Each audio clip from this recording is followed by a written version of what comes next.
Hi and welcome back to Mark's Family Cooking. Today I'm going to be making a vegan risotto verde inspired by a Joe Wicks recipe from one of his cookbooks.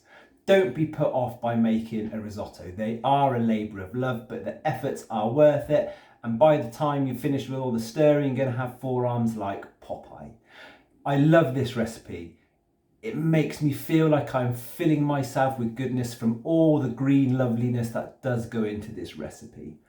Check out the description for the ingredients and the method used to make the risotto verde. If you like the video, please give it a like. Don't forget to subscribe to the channel and get cooking, get eating, and I'll see you again soon.